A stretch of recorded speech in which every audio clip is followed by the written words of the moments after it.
begin. Hello, ladies and gentlemen, and welcome to this Beyond Shakespeare exploring session live via the internet, except it's not live. We're recording this. It'll be out on YouTube later. Today, we are doing Hick Scorner, which I don't know if this actually gets mirrored on the internet or not. I see this mirrored, so that's quite interesting. This is an LP of a BBC radio version from the 1950s, which was released in the 1970s, and is, as far as I know, the only commercially available version of this play out there in the universe. It is on this LP only an extract, and of course, for rights issues, I can't share it with anyone. I just listen to it for my own personal amusement. Hick Scorner is a play from somewhere around 1513 through to around about 1516. That's when it's dated as to when it was written, because people think that it is essentially a rewrite of the play we did yesterday.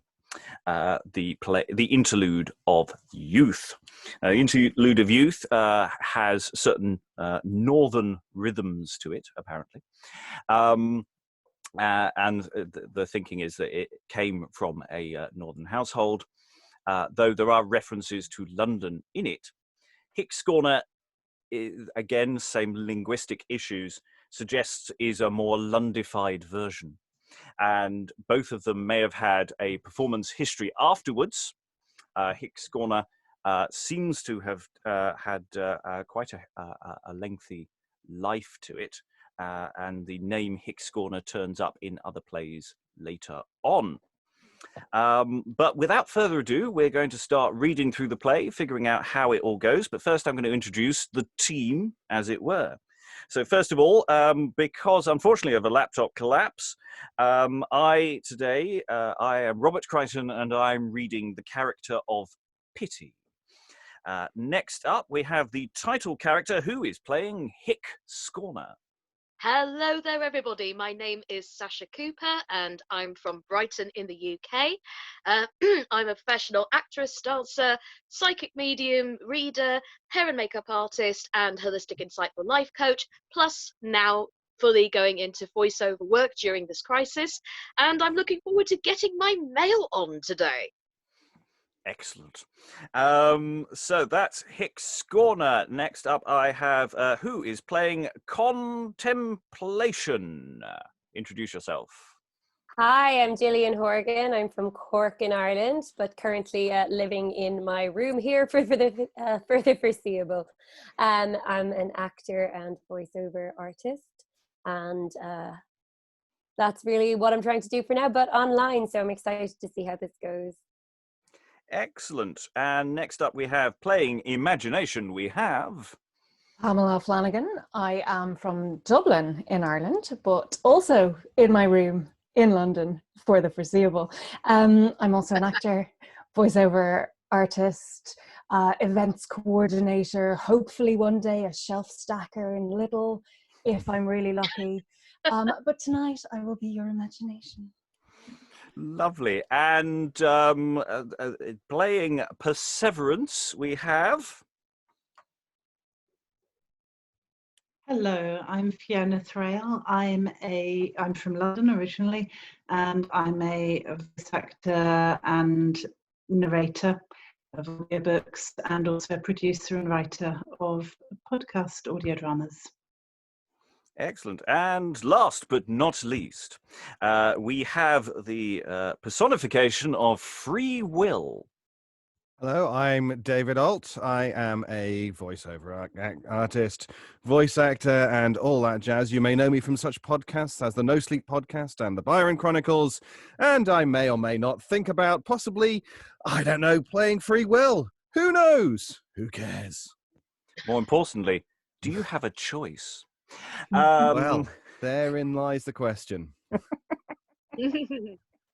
Okay, so the play opens with the character Pity, who I say I'm standing in today to read. I haven't done a proper assessment of this text, so this should be some fun sight reading from me. So here we go with the opening to Hick Scorner, which I will then interrupt myself to discuss.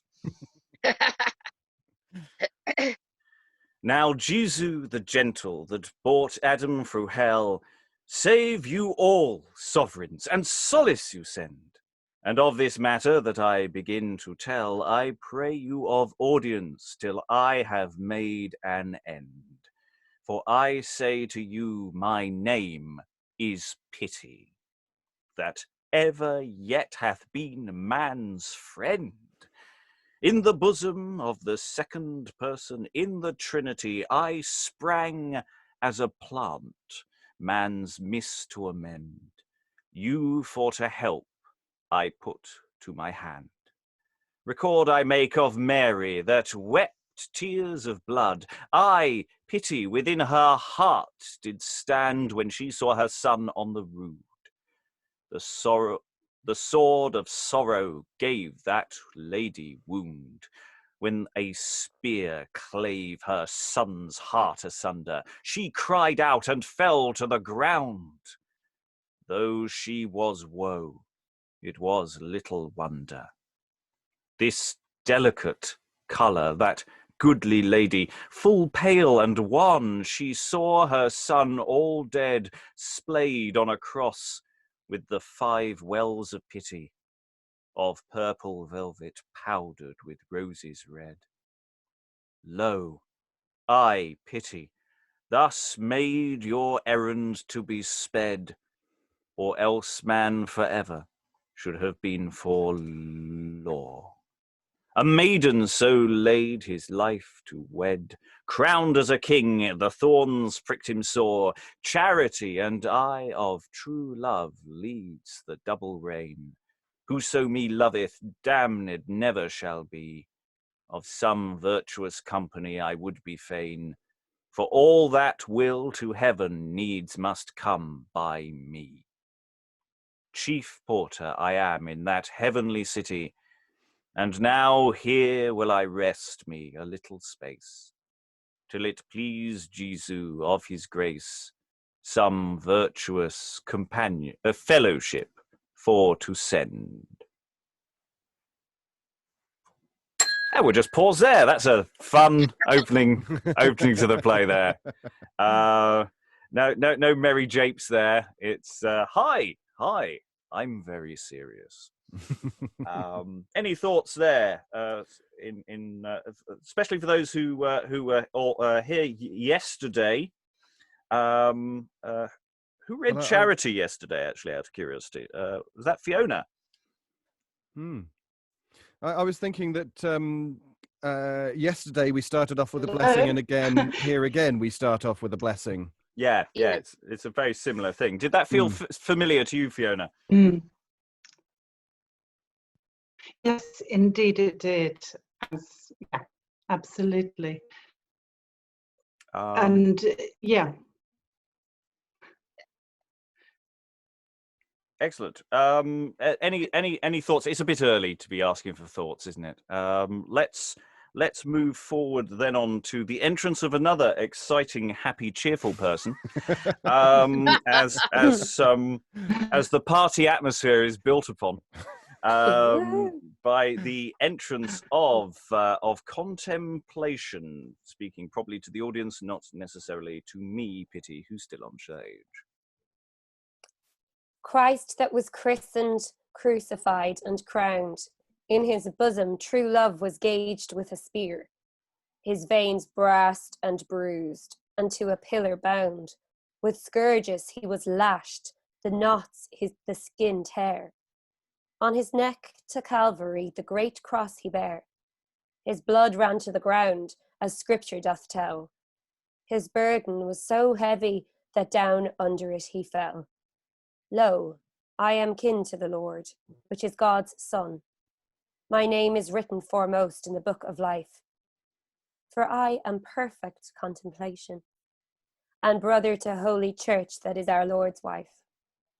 John Baptist, Anthony, and Jerome, with many mo, followed me here in holt, heath, and in wilderness, I ever with them went where they did go, night and day, toward the way of right wiseness.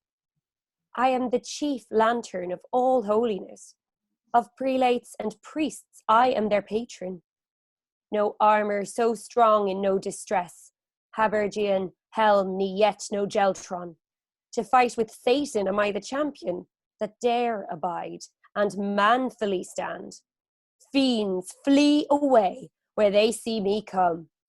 But I will show you why I came to this land, for to preach and teach of God's sooth saws, ainst vice that doth rebel against him and his laws. Godspeed, good brother. From whence came you now? Sir, I came from Perseverance to seek you. Oh, why, sir? Know you me? Yea, sir, and have done long. Your name is Pity. Your name fain would I know. Indeed, I am called Contemplation, that useth to live solitarily. In woods and in wildness I walk alone, because I would say my prayers devoutly. I love not with me to have much company, but perseverance oft with me doth meet, when I think on thoughts that is full heavenly. Thus he and I together full sweetly doth sleep. Thank God that we be met together. Sir, I trust that perseverance shortly will come hither. Then I think to hear some good tiding. I warrant you, brother, that he is coming. So it's something of a conference call here with these various people sort of sauntering in. I think we've discovered one typo there earlier, which Yep. the Harbijon helm need yet no gestron. So they're various bits of armor. The Geltron looks wrong to me, and it's not what I've got in this edition. So, although I will just yes, there are various different, slightly different ones, so it might not be quite as wrong. Because there's a Sheltron I see here. That clears yeah. it up. Yeah, because they're all in common usage. Aren't they all Transformers? Yes. We're in one of those failed More spin-offs. Transformers arrive presently. Yeah. Optimus. Virtues in disguise. Yeah, I mean, I have to say, in comparison with Youth, it's not quite as, it doesn't feel quite as dynamic, even with the nature of these characters, as Youth did. It's very much, hello, I am such and such. Who are you? So it's a slightly, so far, not quite as exciting, but that may change. Calm. Very calm. Yeah. It doesn't have to always be exciting, I suppose. And in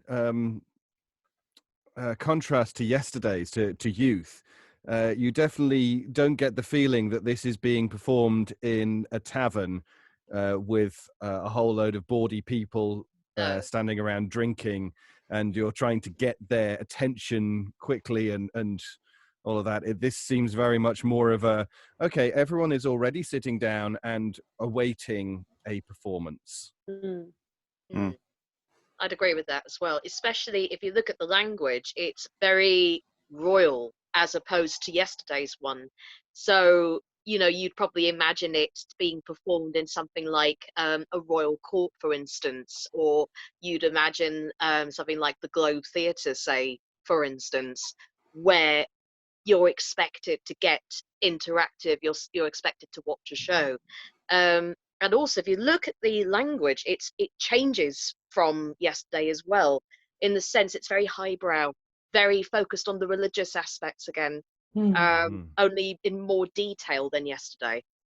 It does sort of really go into the backstory of that chap Christ in a lot more detail than last time, where that was all sort of kept until the end, which led to the massive conversion suddenly of Youth. But that said, there's still time, so there's still room for this to go in a different direction. Okay, Perseverance enters to Contemplation. Is it Contemplation? Sorry, I can't see the full. Yeah. Yeah, Contemplation. Yep, it is. I have an edition that doesn't use the full names every time. It's very irritating.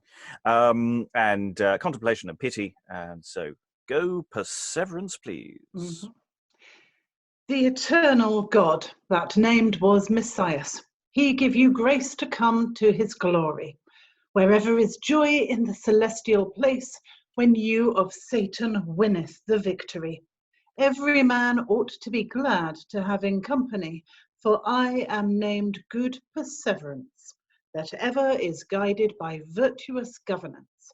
I am never variable, but doth continue, still going upward the ladder of grace, and load in me planted is so true, and from the poor man I will never turn my face. When I go by myself, oft I do remember the great kindness that God showed unto man. For to be born in the month of December, when the day waxeth short and the night long, of his goodness that champion strong descended down for the Father of right wiseness, and rested in Mary, the flower of meekness. Now to this place hither come I am, to seek Contemplation, my kinsman. What, brother Perseverance, ye be welcome. And so be you also, Contemplation. Lo, here is our master Pity. Now truly ye be welcome into this country. I thank you heartily, Sir Perseverance. Master Pity, one thing is come to my remembrance. What tithings hear you now? Sir, such as I can, I shall show you. I have heard many men complain piteously. They say they be smitten with the sword of poverty in every place where I do go. Few friends poverty doth find, and these rich men being unkind, for their neighbours they will naught do. Widows doth curse lords and gentlemen, for they constrain them to marry with their men, yea, whether they will or no. Men marry for good, and that is damnable, yea, with old women that is 50 and beyond. Okay, I've got to pause there. Really, what?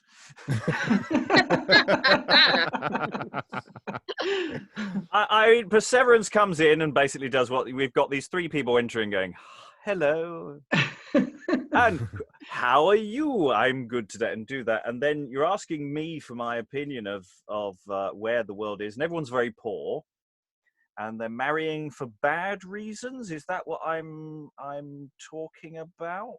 I'm going to look at the footnotes. Thoughts, people, while I do that.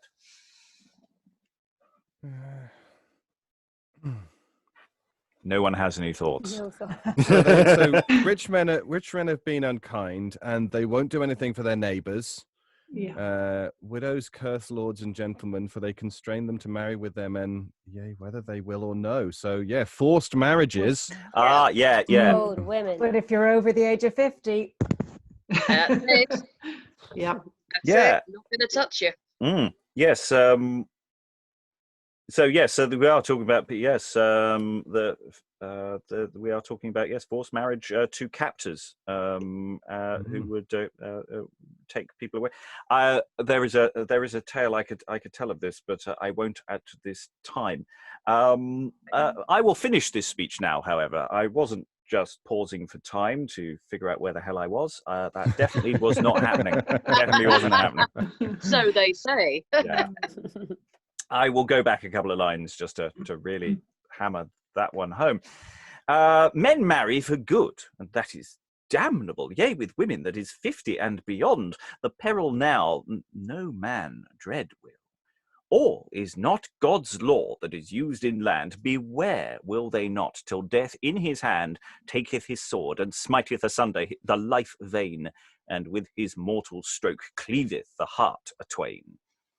They trust so in mercy, the lantern of brightness, that nothing do they dread, God's right wiseness. Oh, Jesus, sir, here is a heavy tiding. Sir, this is true that I do bring. How, my beloved Master Pity, where you come?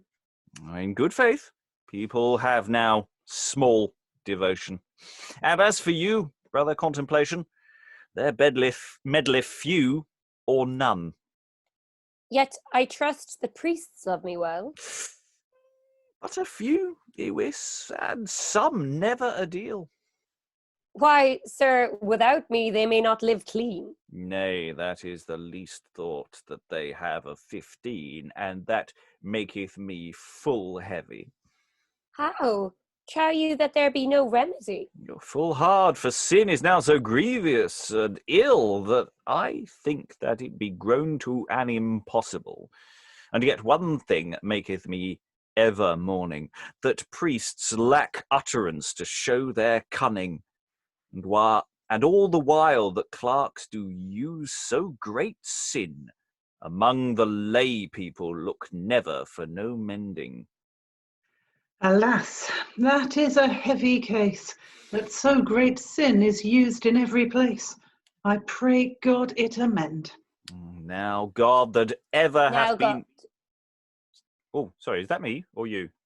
says Contemplation. Contemplation. Oh, Yep, now that's interesting. contemplation. I've got pity. There's a footnote here saying it cannot belong to Contemplation because of who now leaves in a moment. So, I'm sorry. The iPad live Overruled. I'm sorry. It's got nothing. It's not me. really works on that section. So. Well, tell you what. That's what it said. That's how it was printed. So let's say we're gonna, you do it first. No, by all means. No. You rehearsed it. Therefore, So, ladies and gentlemen, this should be my dialogue, but it's fine. I'm very kindly Just handing it myself. off. So, for now, pity. Now God, that ever hath been man's friend, some better tidings soon us send. For now I must be gone. Farewell, good brethren here. A great errand I have elsewhere that must needs be done. I trust I will not long tarry. Thither I will hie me shortly, and come again when I have done. Hither again, I trust you will come. Therefore, God be with you. Sir, needs I must depart now. Jesu speed me this day. Now, brother Contemplation, let us go our way. And we will pause that because we've all exited, and we all exit. Did that feel like it made no sense really to be said by you, or is the editor right in this assumption? I think I was saying I have to go, and yeah, I'm really going to go now. Yeah. Yeah. Yeah, I mean, even just hearing that, it may have been pity, it may have been somebody else, but it's weird. It didn't feel right at all. Hearing it anyway. It's odd. Yeah. We don't have to come to a definite conclusion. Just simply mark that there is an argument against that being Contemplation's dialogue. I don't feel though that it could only be pity who does it. I don't know. It's like could, yeah. Go on. yeah, it could easily have been Perseverance who said it, or Perseverance, or however you care to pronounce it. It could easily have been Perseverance, as far as we know. Yes, I do apologise. It's my party quirk. I do quite like Perseverance as a sound. Perseverance is perfectly fine. Yeah, It sounds like Persephone. That's why it's nice. Yeah. It's nice.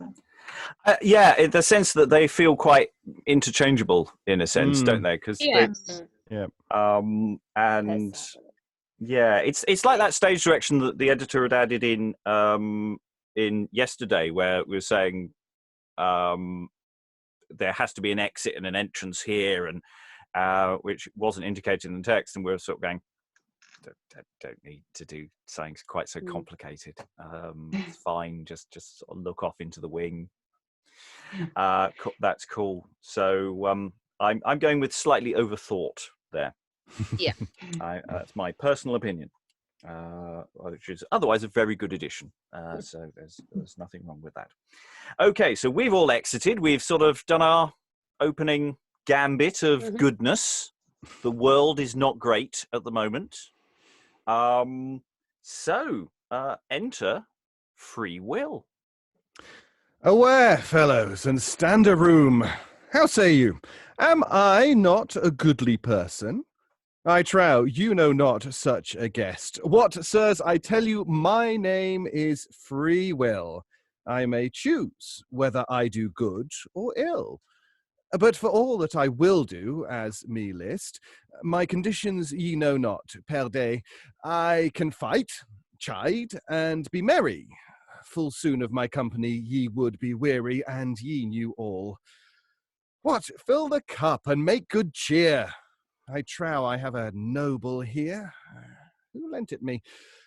By Christ, a frere, and I gave him a fall. Where be ye, sir? Be ye at home? Cock's passion, my noble is turned to a stone. Where lay I last? Beshrew your heart, John. Now by these bones she has beguiled me. Let's see. A penny my supper, a piece of flesh 10pence, my bed right naught. At all this expense. Now by these bones I have lost a halfpenny. Who lay there? My fellow Imagination.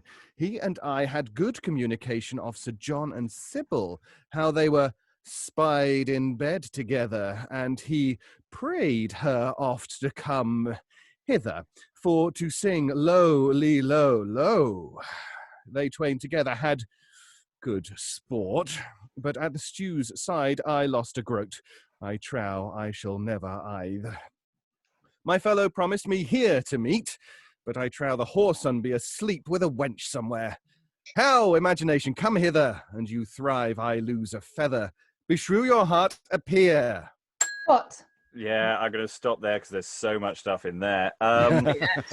So, youth, did any of that feel familiar from yesterday? Just a little bit. Even the first line was one of those, okay, I'm entering here, and it was almost a carbon copy. I think it is actually. It's like, ooh, feel my arms. Here's my legs. That was yesterday. Not quite, but still the same feeling to it, though. Is as David's correctly said there, it's almost a carbon copy, but not quite. Well, the opening line of Youth is a back fellows and give me room, and here we got a where fellows and stand a room. Yeah.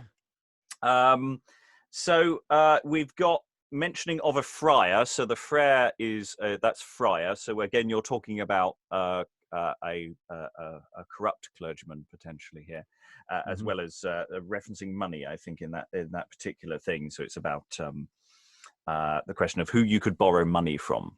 And you're talking about the money that you've got in your hand, and you're looking for the money, and where have I kept my money? Because you've been out all night, and it's not John. Beshrew your heart, John. It's Joan, as in a lady of resort, because you've come from the stews. You see.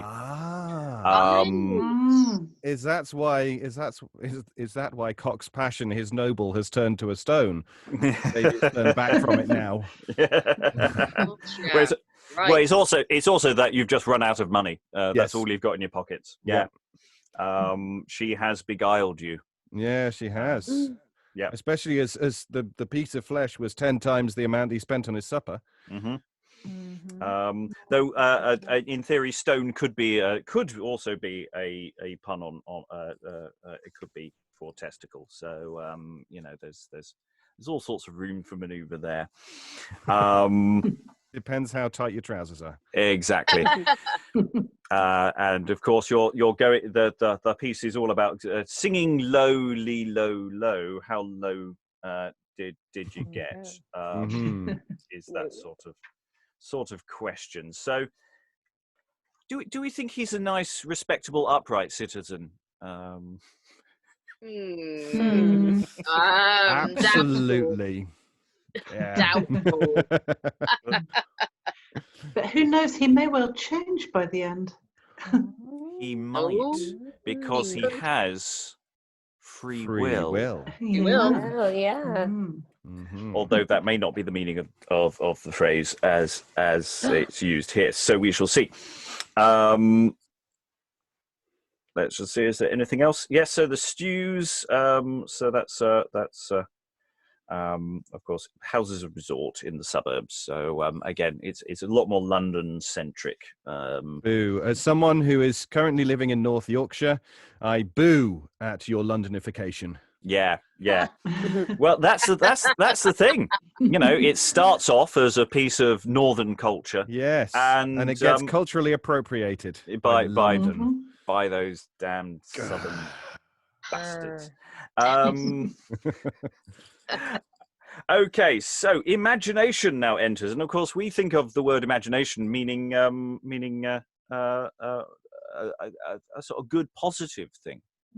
Let's see where this goes. What? How? Who called after me? Come near, ye shall never hive.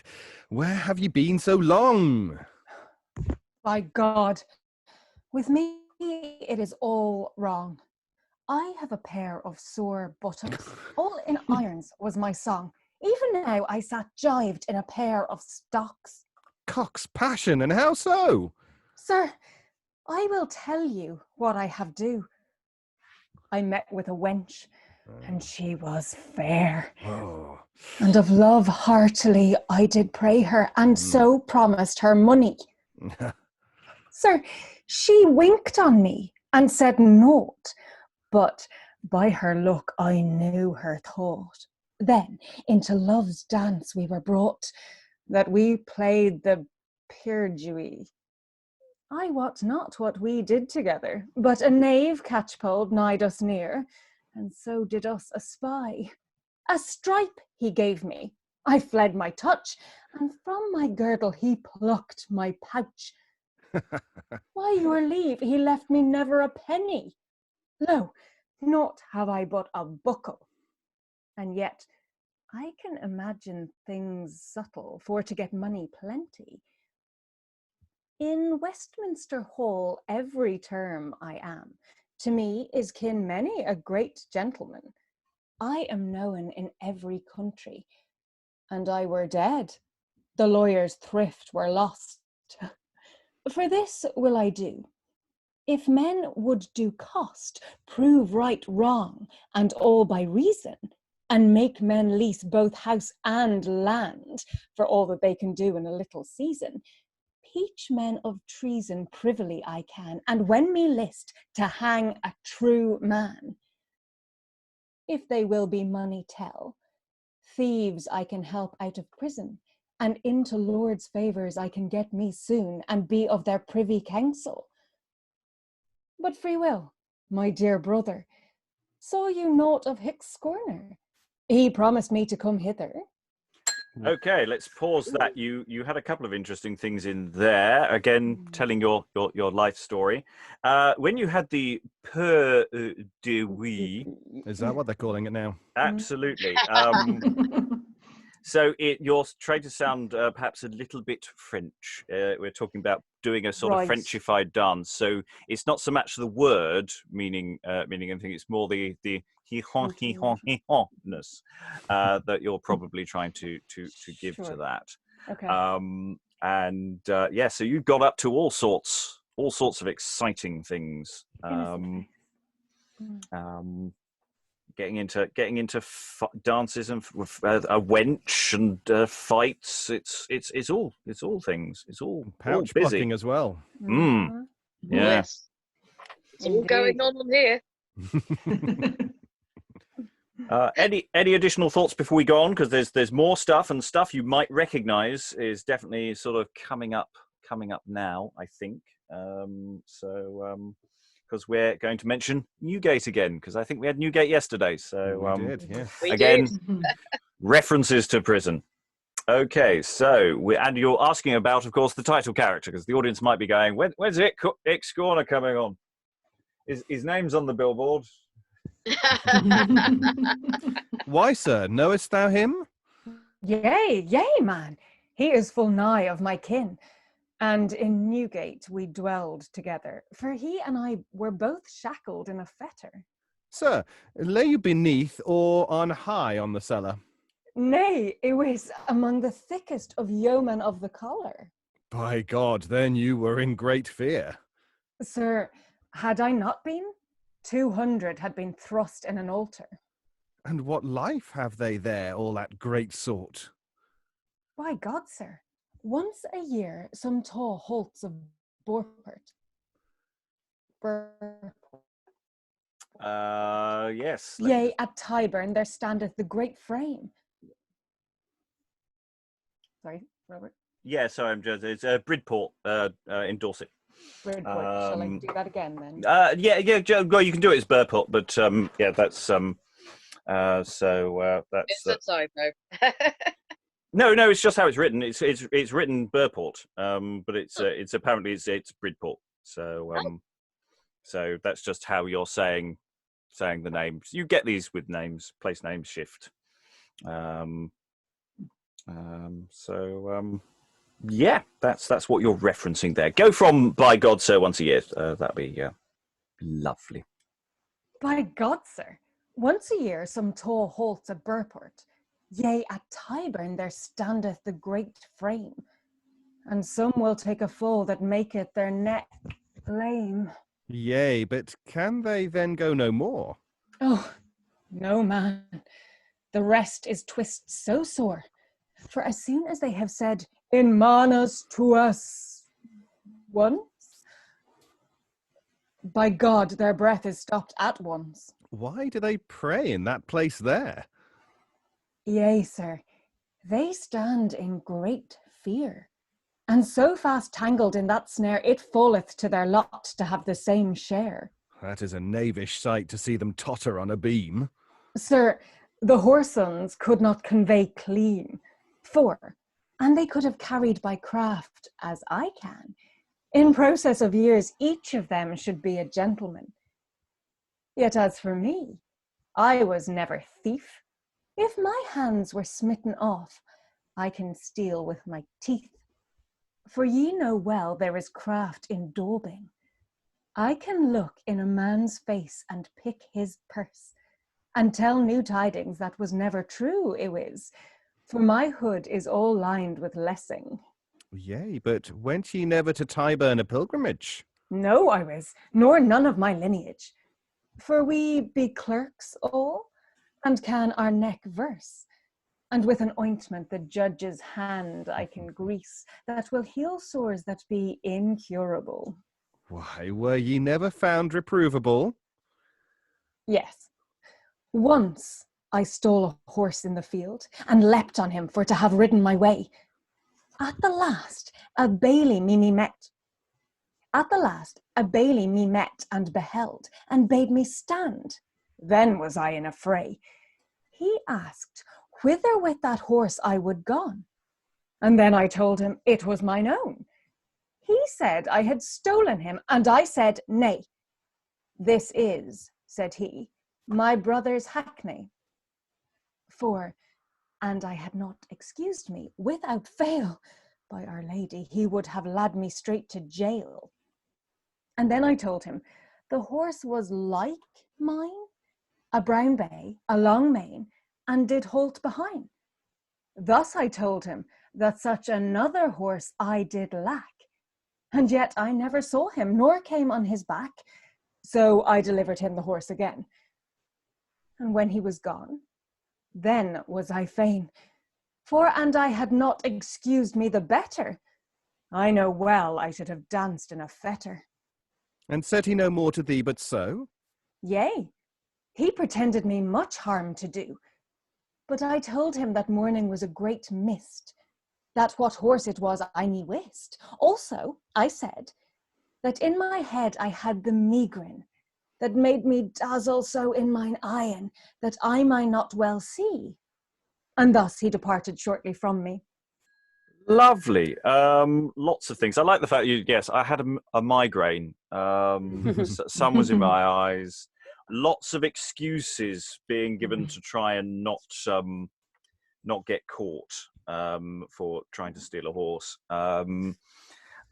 Mention neck verse. That's if you're able to mumble a bit of Latin, you can get away with murder, which is how Ben Jonson remained alive, because he some net verse and just got branded for his travels. But yeah, he murdered another actor. So just a mere scratch then. yeah, Casual. it's just it happened quite a lot actually. Surprising number of cases of people wandering around with swords. Accidents happen. So Like yeah, we do. this is one of those set piece things where you're telling a story and you're demonstrating this sort of monstrous image of so many people potentially being hanged as well, and playing around with noose jokes and stuff, which at a time when there is hanging, I'm sure was hilarious. Gallows humor. Any thoughts about imagination? Because why imagination as a name? Is it kind of a disobedience thing, as in, rather than accepting what is set as being correct and the rule of law, it's more of a kind of a creative trying to wind your way around the law and what's good or whatever? I don't know. Is it seen as a bad thing? Like Is it a contrast to the very scholarly and straight-laced contemplation that imagination is more of the riot of yesterday, the riot of ideas, ways, etc., that you could get what you want, especially when it comes to things like the he has an ointment for the judge to grease his hand that will heal sores, etc. It's very that is very, I can get out of anything because I'm imagination. Yeah. Yeah, It's like there's an and excuse it's for almost like, everything. sorry, yeah, No, go on. it's almost like it's suggesting that there's no boundaries either in imagination, because I mean, if you look at what he says, he's very blatant, or she, and maybe she's very blatant in all the language, isn't she? Or he.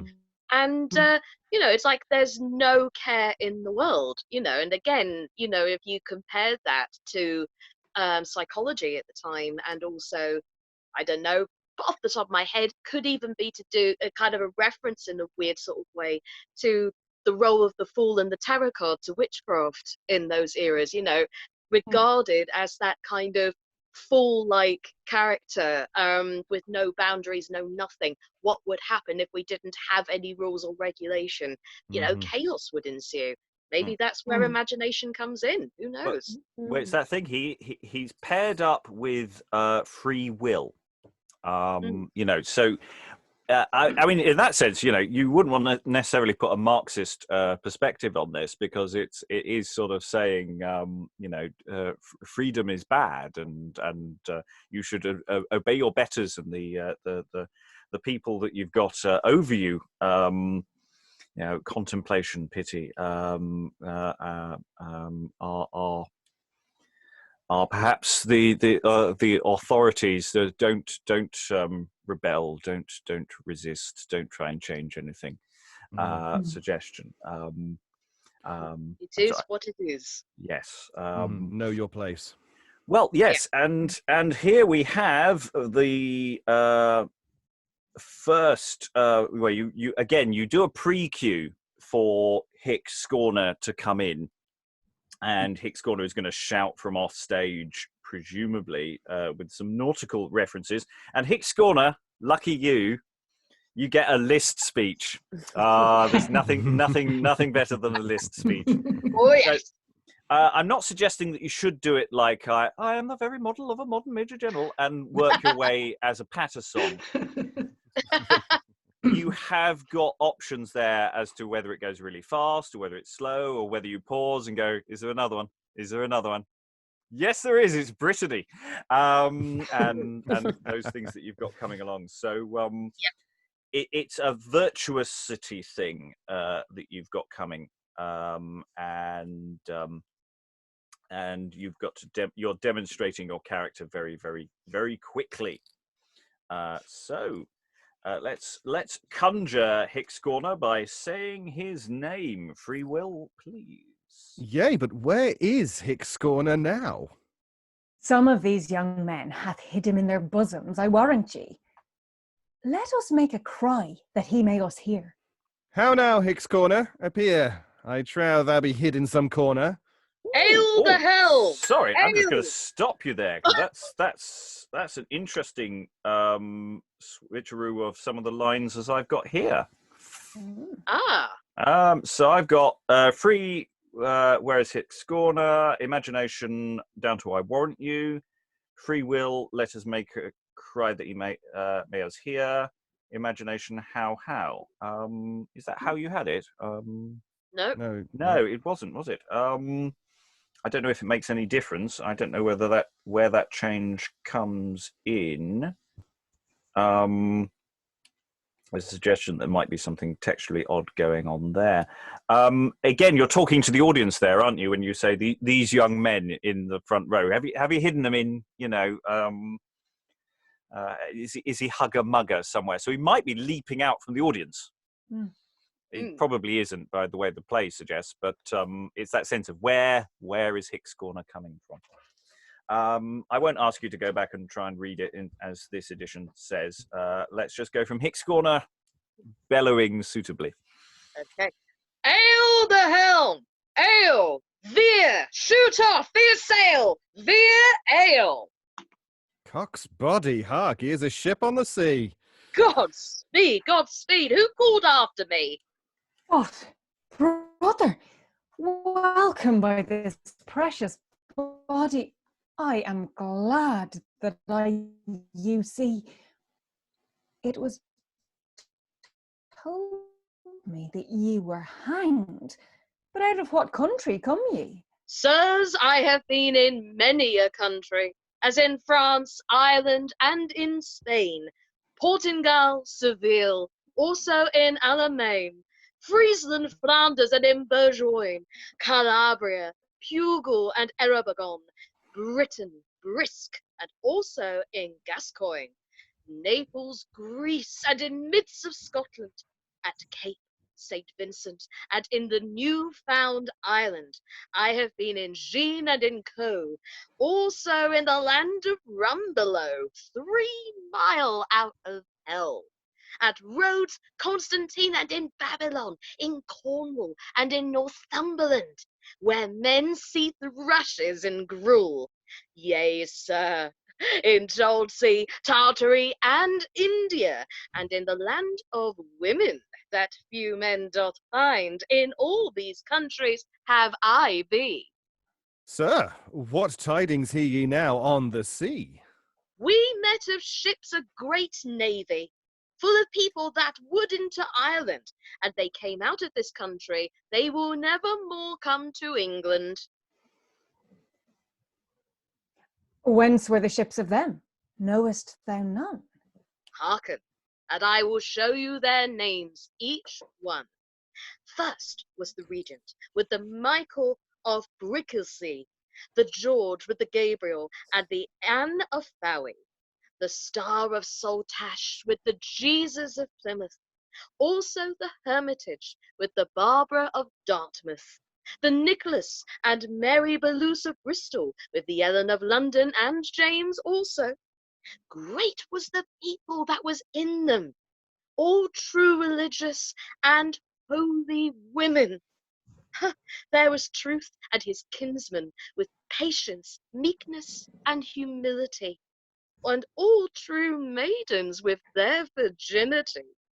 Royal preachers, sadness and charity, right conscience and faith, right conscience and faith with devotion, and all true monks that keep their religion, true buyers and sellers, and alms deed doers, piteous people that he of sin destroyers, with just abstinence and good counsellors, mourners for sin with lamentation, and good rich men that helpeth folk out of prison.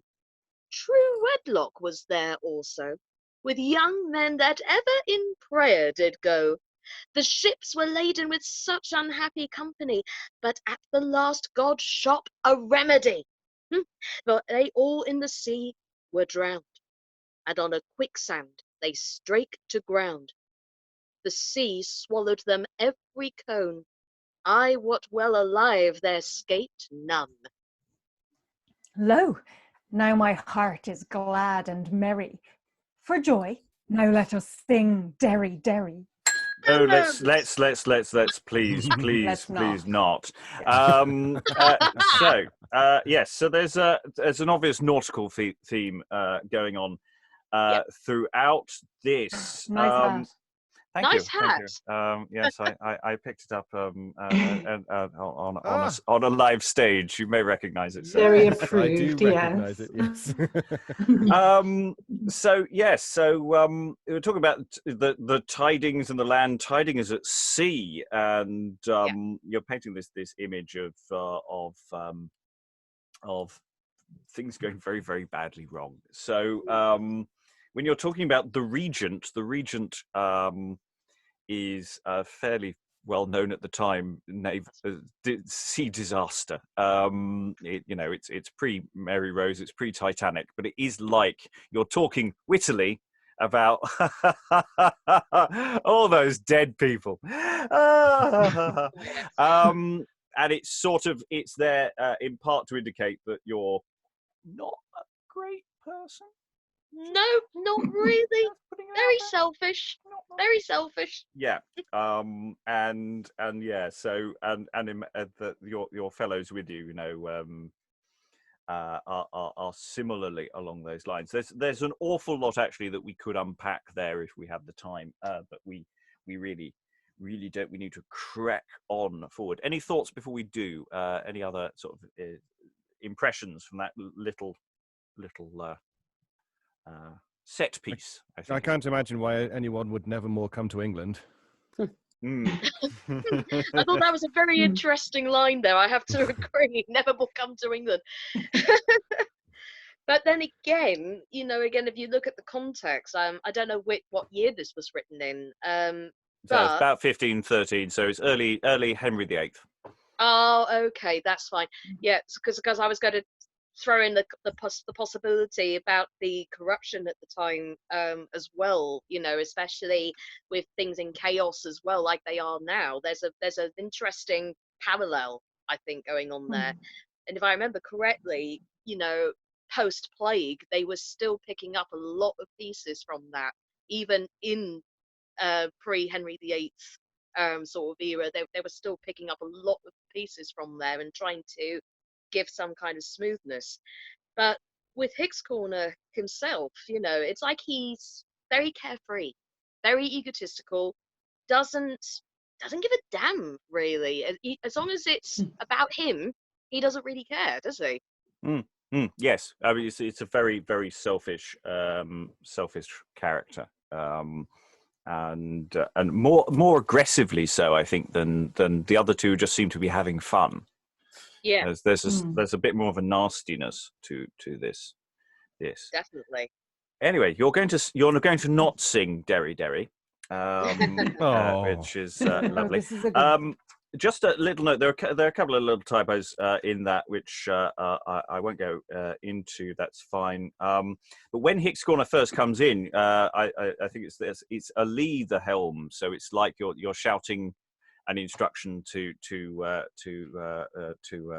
someone steering a ship. So that whole nautical thing is driven all the way through that opening set piece. Okay. From the very off, it begins, and they run with it. Okay, imagination. Give the cue line into. Fellows, they shall nevermore. Let's go. Okay. Fellows, they shall nevermore us withstand, for I see them all drowned in the race of Ireland. Yea, but yet hark, Hick Scorner. What company was in your ship that came over? Sir, I will aid you to understand. There were good fellows above 5,000, and they all being kin to us three. There was falsehood, favil, and jollity.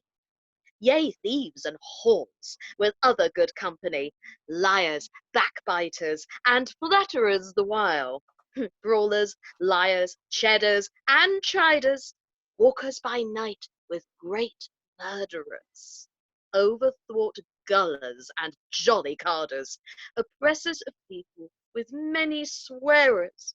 There was false law with horrible vengeance, and froward obstination with mischievous governance, wanton wenches, and also mitchers, with many other of the devil's officers, and hatred that is so mighty and strong hath made a vow for ever to dwell in England. But is that true, that thou dost show now? Sir, every word as I do tell you. Of whence is your ship? Of London? Yea, Ewis from thence did she come, and she is named the Envy. I tell you, a great vessel, and a mighty. The owner of her is called Ill Will, brother to Jack Hollow of Shooter's Hill. Sir, what office in the ship bear ye? Marry, I kept a fair shop of bawdry. I had 3 wenches that were full pratty, Jane true and thriftless, and wanton Sybil. If you ride her a journey, she will make you weary, for she is trusty at need. If ye will hire her for your pleasure, I warrant tire her shall ye never. She is so sure indeed. Ride, and you will 10 times a day. I warrant you she will never say nay. My life I dare lay to wed. Yes. Okay. I don't think we need to unpack that particularly very far. Again, playing around with names is something that comes up quite a lot. So we've got Jane True. It should be Anne Thriftless. I'm noticing a few little typos creeping into this, and an odd substitution on the other page. Actually, there was falsehood, favil, and subtlety, which for some reason is jollity, and I don't know whether that's an alternative word, but subtlety makes more sense. So I'm not sure why that is that. It's raising lots of questions about the electronic version that I've pulled together, which is note to future Robert. Sort that one out. Lovely. Part of the exercise is figuring out how good or bad the master text I'm working from is. Okay, we won't unpack that any further. There's an awful lot of recommendation of brothels seems to be going on with all 3 of these characters. I think all I would say is that I'm very glad that this ship of hatred and false law, and it's down in London. That's fine. You know, you can have her. I think she sounds great, personally. Okay. And on that note, imagination. If you could pick up the thread with you're quite pleased with this recommendation by the looks of things. Now pluck up your hearts and make good cheer. These tidings liketh me wonder well. Now virtue shall draw a rear. Hark, fellows, a good sport I can you tell. At the stews we will lie tonight, and by my troth, if all go right, I will beguile some pretty wench to get me money at a pinch. How say you? Shall we go thither? Let us keep company all together. And I would that we had God's curse. If we somewhere do not get a purse, every man bear his dagger naked in his hand. And if we meet a true man, make him stand, or else that he bear a stripe. If that he struggle, and make any work, lightly strike him to the heart, and throw him into the Thames quite. Nay, 3 knaves in a leash is good at nail. But thou lubber, imagination, that cuckold thy father, where is he become? At Newgate doth he lie still at jail? Avaunt, whoreson! Thou shalt bear me a stripe. Sayest thou that my mother was a whore? Nay, sir, but the last night I saw Sir John and she tumbled on the floor. Now, by cock's heart, thou shalt lose an arm. Nay, sir, I charge you do him no harm. And thou make too much. I will break thy head too. By Saint Mary, and I wist that I would be a go. Aware, the whoreson shall abide. His priest will I be by cock's body. Keep peace, lest knave's blood be shod. By God, if his was naught, mine was as bad. By cock's heart, he shall die on this dagger. By Our Lady, then will ye be strangled in a halter. The whoreson shall eat him as far as he shall wade. Be true your heart, and put up your blade. Sheath your whittle, or by Jis that was never born. I will rap you on the costard with my horn. What, will you all play the knave? By cock's heart, and thou a buffet shall have. A buffet shall have. No, Buffett. It's definitely Buffett. So these reprobates can't take a your mama joke. Snowflake. Yes, basically. I'm proud of it. Yeah, and so they immediately fall into fighting. So this is what free will and imagination will do. You'll all be fighting with each other.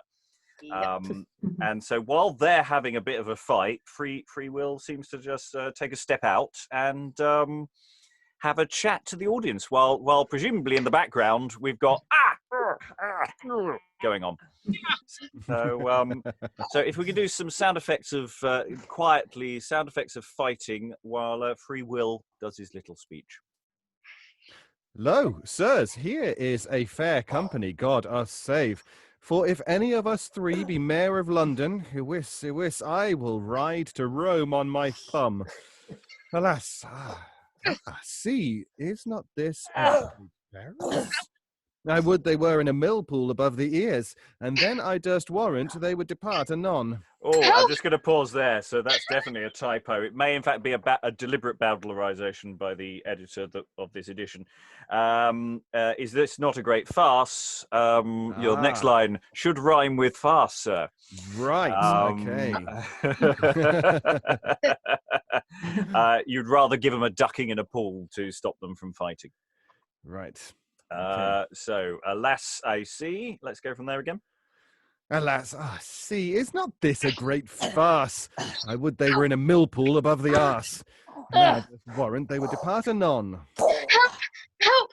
For the passion of my soul, he hath made a great hole in my pole, that all my wit is set to the ground. Alas, a leech for to help my wound. Nay, I wis. Oh, we've lost you a bit, Pamela. I bite thee.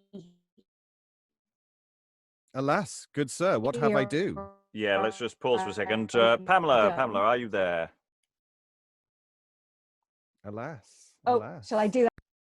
Yeah, I am. Can you hear me at all? Yes, we can now. Hello? Yeah, so Hick Scorner was just complaining someone's put a whacking great hole in your head, and you want a doctor or a leech to sort it out. Pamela's physically frozen, but you there? Yes, you're moving again. Okay. You're moving again. Okay. Sorry about that. No. That's right. Nay Iwis, if we go from there. Okay. Nay, Iwis, whoreson, I will bite thee ere I go. Alas, good sir, what have I do? Where? Make room. He shall have a stripe, I trow. Peace, sir. It's me. Sorry, I'm back again. So it's pity re-enters. I apologise. I wasn't ready for that. Could you give me my cue again? Sorry, I'm terribly sorry. Where? Make room. He shall have a stripe, I trow. Peace, sirs. Peace. I command you. Avant, old churl. Whence comest thou? And thou make too much. I shall break thy brow and send thee home again. Yea, good sir, the peace I would would have kept fain. Mine office is to see no man slain, and where they do amiss, to give them good counsel, sin to forsake, and God's law them tell. Ah, sir, I weened thou hadst been drowned and gone, but I have spied that there scaped one. Imagination, do by the counsel of me be agreed with Freewill, and let us good fellows be. And then, as for this churl, Pity, shall curse the time that ever he came to land. Brother Freewill, give me your hand, and all mine ill will I forgive thee. Sir, I thank you heartily. But what shall we do with this churl Pity? I will go to him and pick a quarrel and make him a thief and say he did steal of mine 40 pound in a bag. By God, that tidings will make him sad, and I will go fetch a pair of gyves, for in good faith he shall be set fast by the heels. Have a do lightly, and be gone, and let us twain with him alone. Now, farewell, I beshrew you every John. Ho ho! Freewill you through, and no mo. So at that point, exit Freewill, and of course, the moment I've come in, you've just immediately gone. Let's stop fighting each other. Let's sort this interfering bastard out. Which, to be honest, no good deed goes unpunished. So and you may remember the elements of this might be from last time. Oh yes, fetching of fetters. So really leaping off the page at the moment. yeah, and it is the fact that the moment the evil people turn up, it just becomes so much more fun. Much more fun, doesn't it? Every time. Good old baddies. Yeah. Imagination, please. Turn on me. Thou lewd fellow, sayest thou that thy name is Pity? Who sent thee hither to control me? Good sir, it is my property for to despise sinful living, and unto virtue men to bring, if that they will do after me. What, sir? Art thou so pure holy? Ah, see, this caitiff would be praised, I trow. And you thrive this year, I will lose a penny. Lo, sirs, outward he beareth a fair face, but, and he meet with a wench in a privy place, I trow he would show her but little grace. By God, ye may trust me.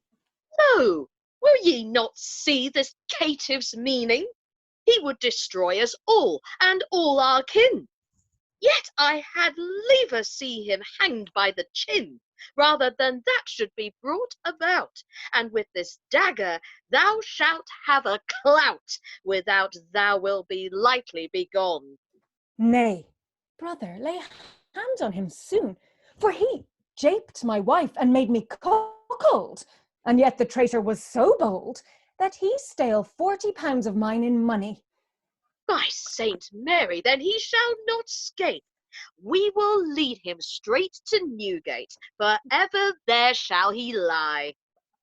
See, sirs, what I have brought, a medicine for a pair of sore shins. At the king's bench, sirs, I have you sought, but I pray you, who shall wear these? By God, this fellow that may not go hence, I will go give him those horse rings. Now, i' faith, they be worth 40 pence, but to his hands I lack 2 bonds. Hold, whoreson, here is a halter. Bind him fast and make him sure. Okay, so yes, it's a real question for me because I'm sitting there and you may have noticed me doing some mime acting now. Don't worry, I wasn't panicking or anything. Just going, I don't say anything, but I must be saying things. You must be moving me around and pushing me and doing stuff to confuse and bamboozle me. So money? What? I didn't do it. And this idea that you want to try and turn me by bringing me over to the dark side as a suggestion that you then ignore and move on from. and that I'm just a bit doomed, a bit doomed there. Yeah, lots of weird textual issues there. I think it's fair to say when you I think it's got to be, rather than horse rings, it's got to be hose rings when you're talking about the fetters, Hick Scorner. Yeah. It's the things to go around Those rings, yeah. around me legs. But anyway, any thoughts from the gallery, from anyone who's not been speaking for a little while? It's really, really similar. I'm thinking, obviously, it's got so many similarities with the other one, but it seems like the baddies seem more interested in fighting among the baddies than actually having the sort of back and forth between the baddies and goodies. It seems that the goodies almost come in, say one sentence, and immediately kind of shut down, unlike before where it was, you should be good, no I won't, really you should, no I really won't, kind of thing. It feels more like two separate groups at this point. Yeah. I'd agree with that. I wonder if that's partly to do with the number of actors expected to act in this, because in theory it doubles down to 4. And I don't have the chart on me who's supposed to be doubling as who, which means if you've got 3 antagonists against one good person, you haven't got much room for maneuver into how you move the good and the bad people about. You just bring the good people on, as Fiona said, they do their thing, then go away. Bad people do their thing, they go away, and now we have one proper interaction after with good versus evil, if we want to put it that way. Yeah. They're not really arguing with each other, they're just there. I think Fiona's, that's a really good point. I was wondering, obviously it probably is the practical reason, but I was wondering if it was also showing the audience of, look, you see, when people behave badly, then they can't get on with each other either, and they it's a real mess kind of thing. I don't know, but maybe it was just Yes, I think this one definitely feels a lot more preachy throughout than yesterday's. I think so. Yeah. But I like the idea that they are demonstrating that the bad people just can't get on together, and you do get this in other plays. Gillian was recording with me Res Publica, which is a slightly later play, where the baddies are all trying to remember the fake names that they've given each other, and they can't remember it. And they go, who am I again? Oh yeah. Oh yes, I am. Prison. Yeah. And the incompetence of evil is something that seems to come up. So any additional thoughts before we move on? Because pity me. No? Okay, I will move on. Oh, men, let truth, that is, the true man, be your guider, or else ye be for law. Lay no witness, as nigh as ye can, on none, for afterward ye will repent it full sore. Nay, I care not, therefore. Oh. Yea, when my soul hangeth on the hedge-cast stones, for I tell thee plainly by cock's bones, thou shalt be guided, and laid in irons, they fared even so. Away, sir, what have I to do? Well, that thou shalt know ere thou go. Oh, sirs, I see it cannot be amended. You do me wrong, for I have not offended. Remember God. That is our Heaven King, for he will reward you after your deserving, when death with his mace doth you arrest. We all to him owe fealty and service, for through the ladder of life down he will thee thrust, when mastership may not help, nor great office. What, death, and he were here, he should sit by thee. Trowest thou that he be able to strive with us 3? Nay. Well, fellows, now let us go our way, for at Shooter's Hill we have a game to play. In good faith, I will tarry no longer space. Beshrew him for me, that is last out of this place. And they all exit, leaving poor Pity me, alone in fetters. And of course, you all have to exit because you all have to change costumes, probably. I don't know if you do, actually. And, oh, ye gods and little fishes, this is a long speech, isn't it? Oh, you've got plenty of time, people. Good luck. Okay, I'll just crack on Coffee with that time. then. Lo lords, they may curse the time they were born, mayors on sin, and of no correction with gentlemen beareth troth adown. A vouchery is suffered in every town, amendment is there none, and God's commandments we break them all 10. Devotion is gone many days sin. Let us amend us, we true Christian men, or death make you groan. Courtiers go gay and take little wages, and many with harlots at the tavern haunts. They be yeomen of the wreath that be shackled in gyves on themself. They have no pity. God punisheth full sore with great sickness as pox, pestilence, purple and axes. Some dieth suddenly, the death full perilous. Yet was there never so great poverty? There be some sermons made by noble doctors, but truly the fiend doth stop men's ears for God, nor good man some people not fears. Worse was it never. All truth is not best said, and now our preachers nowadays be half afraid. When we do mend, God would be well apaid. Worse was it never!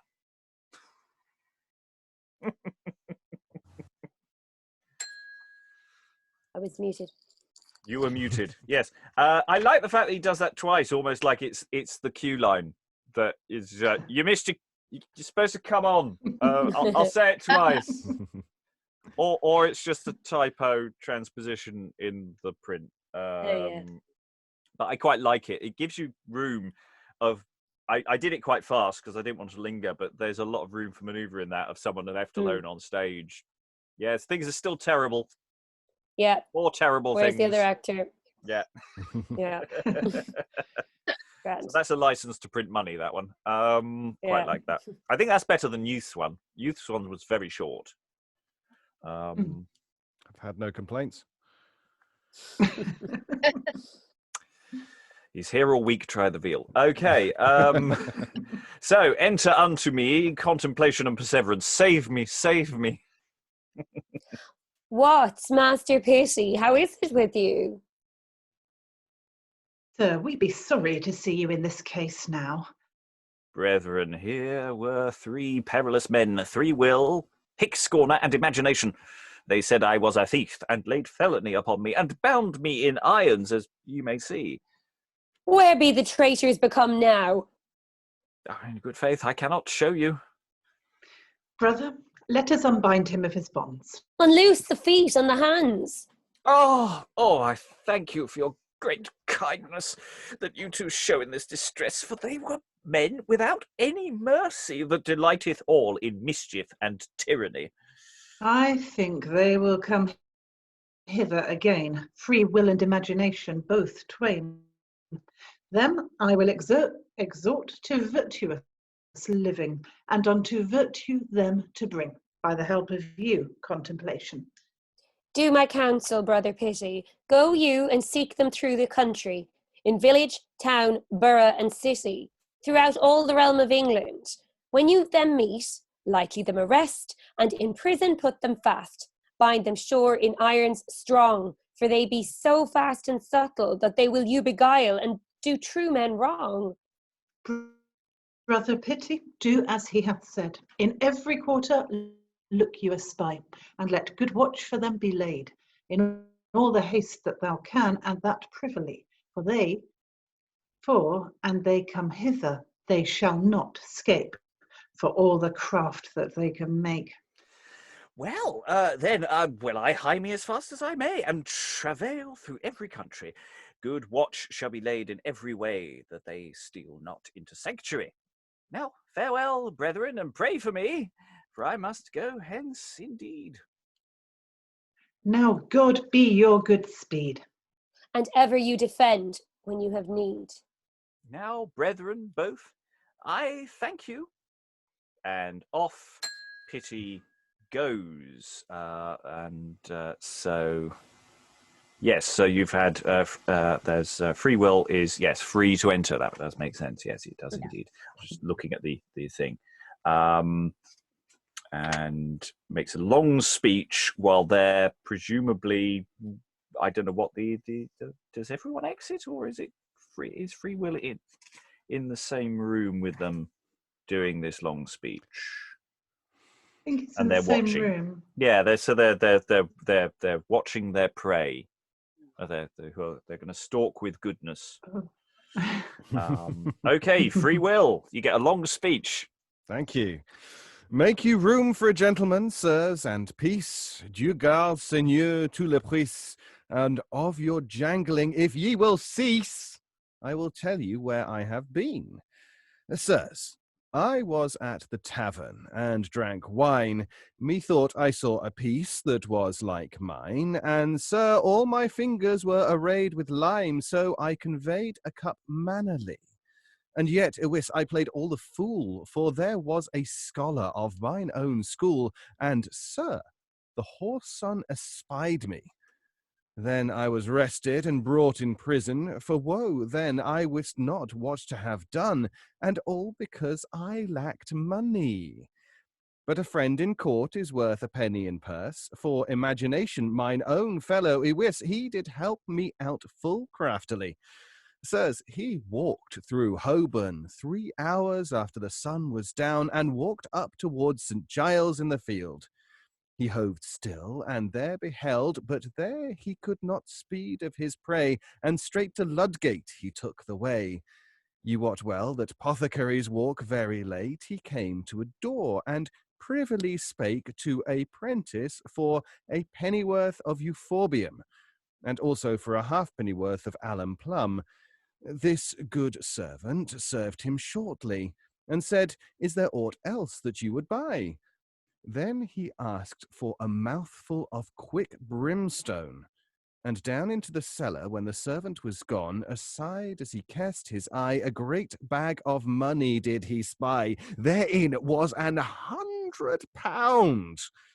He trussed him to his feet, and yede his way around. He was lodged at Newgate at the Swan, and every man took him for a gentleman. So on the morrow he delivered me out of Newgate by this policy, and now will I dance and make royal cheer. But I would imagination were here, for he is peerless at need. Labour to him, sirs, if ye will your matters speed. Now will I sing and lustily spring, but when my fetters on my legs did ring, I was not glad, perde. But now, hey, trolly, lolly, let us see who can descant on this same. To laugh and get money, it were a good game. Okay, so there's a possibility that you're doing a bit of you're doing a song and inviting people in the audience to sing along with you, perhaps. Throughout that. When you're talking about at the beginning, methought I saw a piece that was like mine in the tavern. You're talking about you like you're nicking somebody else's beer. That's what the piece is there. And again, going into that, all the things, what people get up to, how much of this is bragging. It's not quite the same braggadocio stuff that we had in youth. It's no. We sort of believe him that he did these things. And he's saying about how someone else got him out of it, whereas youth seem to be a lot more, it's all on him.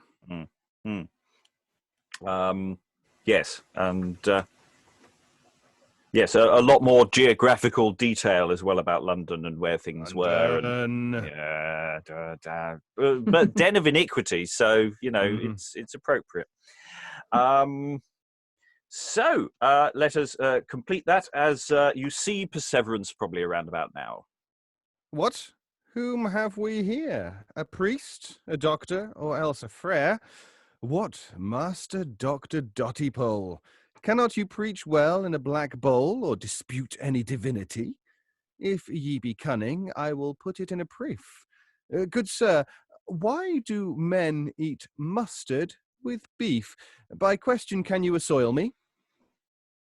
Peace, man, thou talkest lewdly, and of thy living I read, amend thee. Avaunt, caitiff, dost thou me?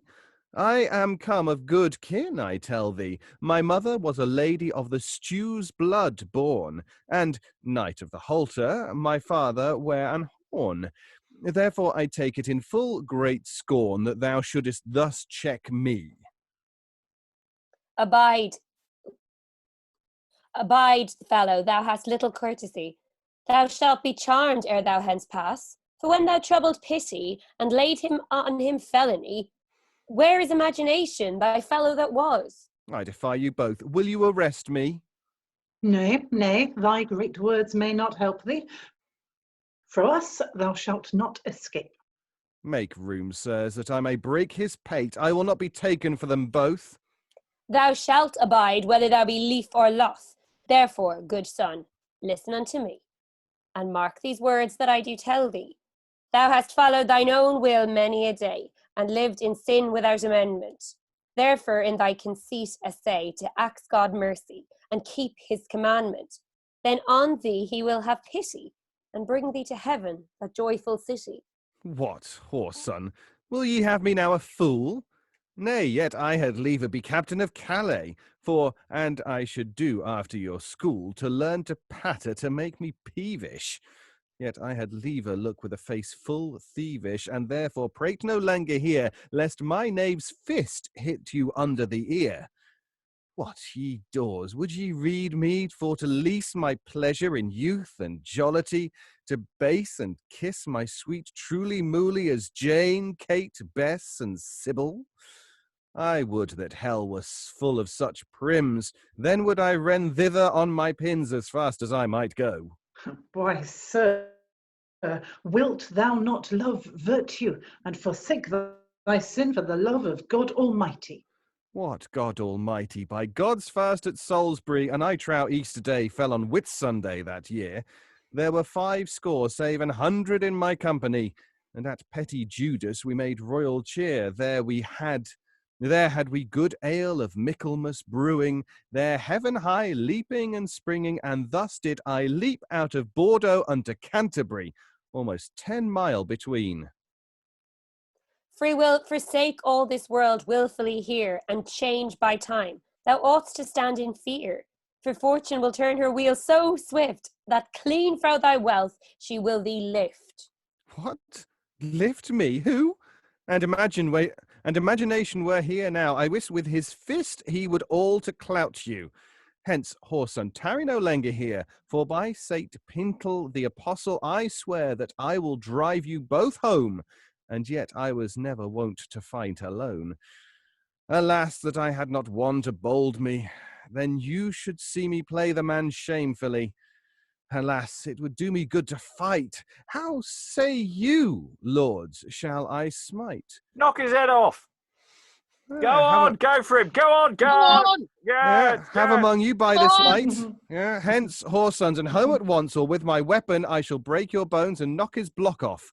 Avaunt, you knave. I will just pause us there, well, because that is clearly an audience interaction thing, and it's Absolutely. shall I attack him, boys and girls? And there's an indication for by Saint Pintle the Apostle, that might be grabbing your crotch. That could be by your Saint penis. Okay, right. That kind of intimation. And there's a lot of that in there. So the Petty Judas is apparently a sort of proverbial name for an ale house, or that has not necessarily a real one. So there's lots of little things in this which are really going to fly by a modern audience unless we do ridiculous over-the-top jester acting to say, ha ha ha ha, let me grab my crotch to explain what this rude thing is. Which we will not do here. And there was certainly the talk between youth and charity of beef and mustard. Yes, we've had that one before. Yet again. Here we go.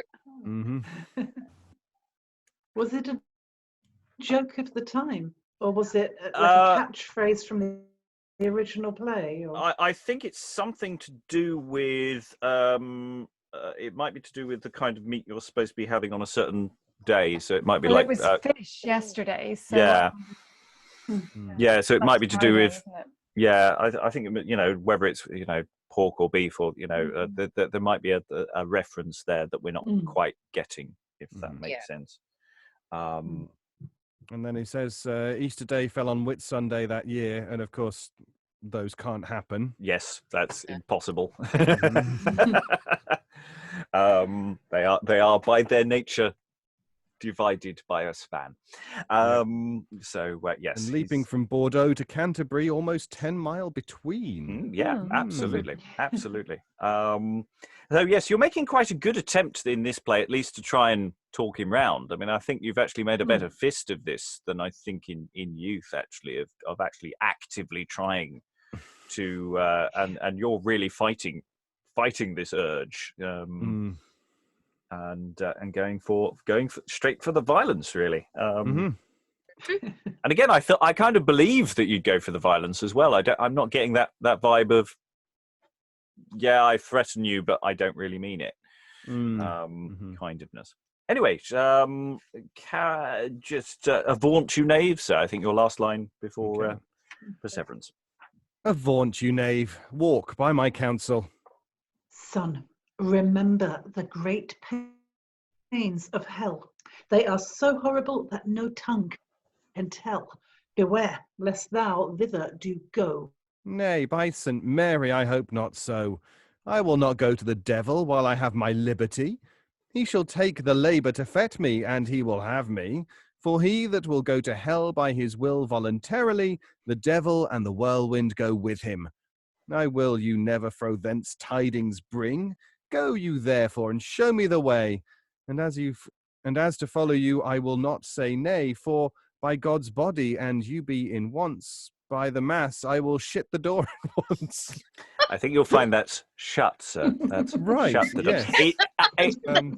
It is, and that's not a typo. It is not unknown to be spelt shit. And it may be an accent thing. Right. With any early modern spelling, any vowel can be any other vowel, and it's a clue as to how you might be supposed to say it. So, like show today, SHOW is often shoe with an E, to give it that sort of shoo noise, as it were, rather than a show noise. So it's all over the shop. But let's try that in the clean version, sir. Okay, certainly. By the mass, I will shut the door at once, and then ye be taken a pitfall. Now, Jesus, soon defend us from that hole, for qui est in inferno nulla est redemptio. Holy Job spake these words full long ago. Nay, I have done, and you laid out Latin with scope. But therewith can you clout me a pair of boots? By Our Lady, ye should have some work of me. I would have them well underlaid, and easily, for I use always to go on the one side. And trow ye how? By God, in the stocks I sat till I trow a 3 weeks and more a little stound, and there I laboured sore day by day. And so I tread my shown inward in good fay. Lo, therefore, methink you must sole them round. If you have any new boots, a pair I would buy, but I think your price be too high. Sir, once at Newgate I bought a pair of stirrups, a mighty pair, and a strong. A whole year I wear them so long, but they came not fully to my knee, and to clout them it cost me not a penny. Even now, and ye go thither, you shall find a great heap, and you speak in my name, ye shall have good cheap. Sir, we came never there, nay, never shall do. Marry, I was taken in a trap there, and tied by the toe, that I halted a great while, and might not go. I would ye both sat as fast there. Then should ye dance as a bear, and all by gangling of your chains. Why, sir, were ye there? Yea, and that is seen by my brains, for ere I came thee I was as wise as a woodcock, and I thank God as witty as a haddock.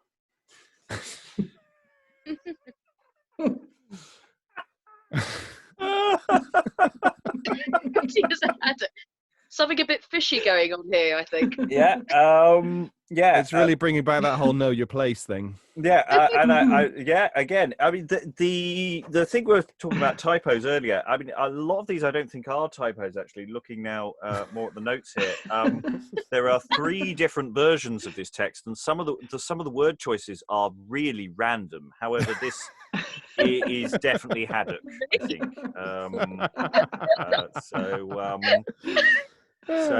For example, you had gangling, I think, for the chains, or where you can have jangling, I think. Yes. So, but I quite like gangling. I think there's something quite nice about that, actually. Makes you think that they've been stretched on the rack a bit as well. So anyway, continue being witty as a haddock. Witty as a haddock. I think that's going out in that's a one to put out in a conversation. Absolutely, yes. Let's slide up and down the scales. Go on then. Sorry. Sorry. Had to be done. Yet I trust to recover, as other does, and I had once as much wit as a goose. I should be merchant of the bank. Of gold, then I should have many a franc. For if I might make 3 good voyages to Shooter's Hill, and have wind and weather at my will, then would I never travel the sea more. But it is hard to keep the ship for the shore, and if it hap to rise a storm, then thrown in a raft, and so about borne on rocks or bracks for to run, else to strike aground at Tyburn, that were a mischievous case, for that rock of Tyburn is so perilous a place, young gallants dare not venture into Kent. But when their money is gone and spent, with their long boots they row on the bay, and any man of war lie by the way. They must take a boat and throw the helm ale, and full hard it is to scape that great jeopardy. For at St. Thomas of Watering, and they strike a sail, then they must ride in the haven of Hemp without fail. And were not these 2 jeopardous places indeed, there is many a merchant that thither would speed. But yet we have a sure channel at Westminster, 1,000 ships of thieves therein may ride sure. For if they may have anchor hold and great spending, they may live as merry as any king. Okay, I'm just pausing us there because so again we got the ship references there. So tacking about and holding the throw the helm a lee, I think is the rather than take, which I think is a variant thing. So it's you're talking yourself round, I think, here with just the hardship of your life. It's hard work being a criminal, as it were, and it's actually maybe you're talking yourself round rather than them talking you round, actually, and that gives you a journey in a way that's definitely not in the other play. For Gillian's sake, in the other play, basically they just went, "Body of Christ! Oh, I'm saved," and that was it. Oh, okay. Literally, Yeah, it was a spontaneous onto his knees.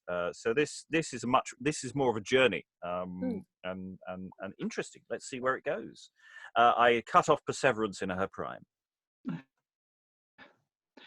Good what, sir? There is a piteous living. Then ye dread not the great master above.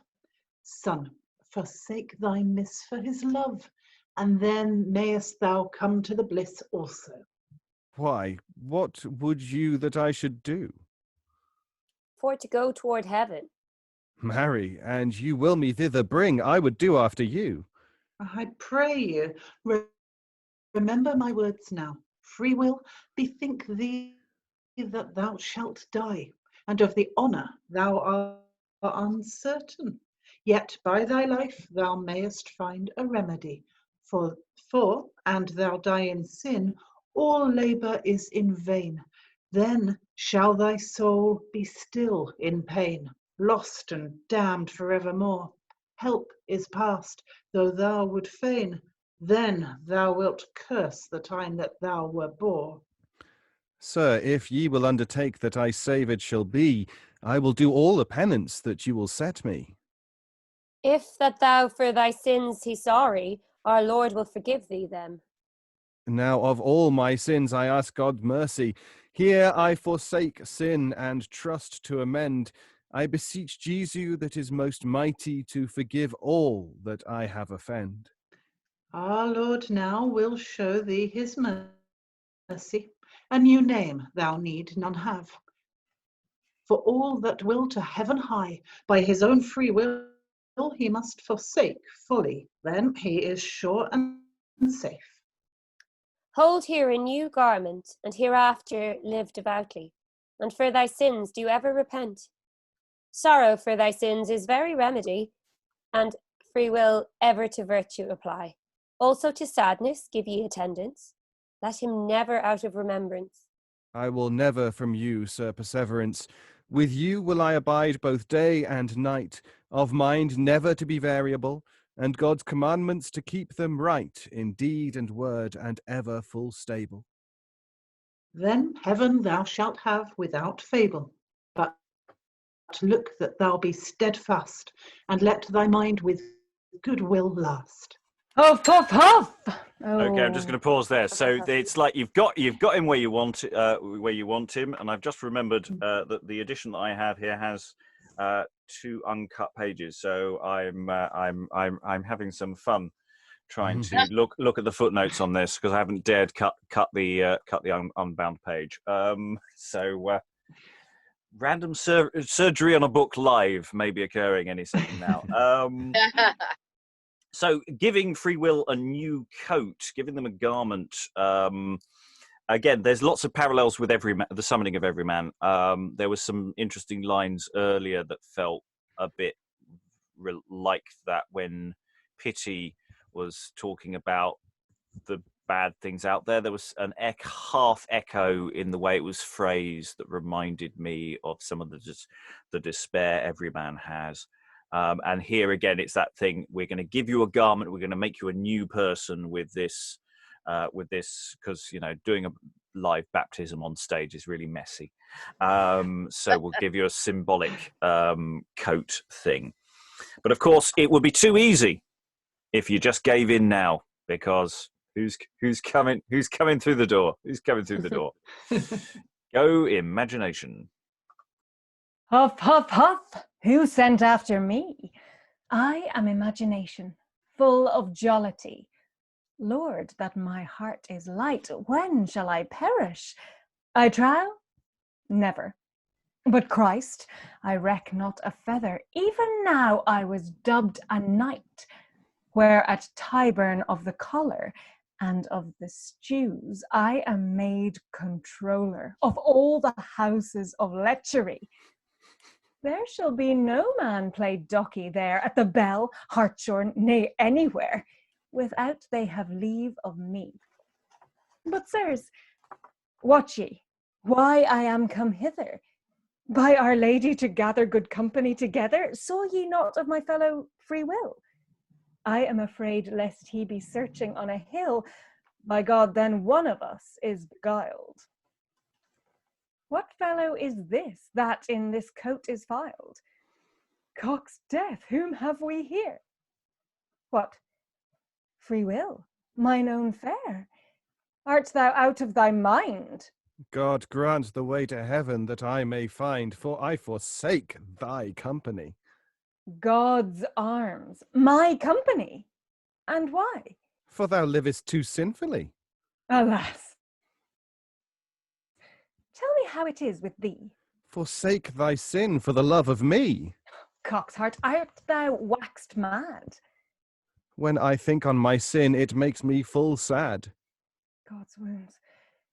Who gave thee that counsel? Perseverance and contemplation, I thee tell. Oh, vengeance on them, I would they were in hell. Amend imagination and mercy cry. By God's sides, I had liever be hanged on high. Nay, that would I not do. I had liever die. By God's passion, and I had a long knife, I would bereave these two whoresons of their life. How now? £20 for a dagger.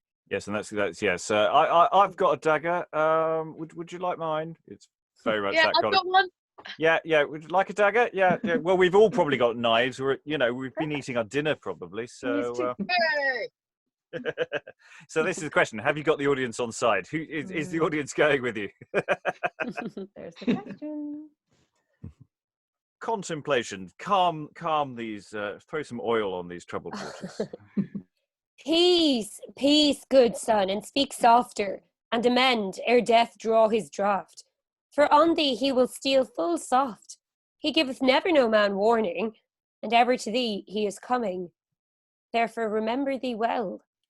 Ah, whoreson, if I were jailer of hell, I wis, some sorrow should thou feel, for to the devil I would thee sell. Then should ye have many a sorry meal. I would never give you meat ne drink.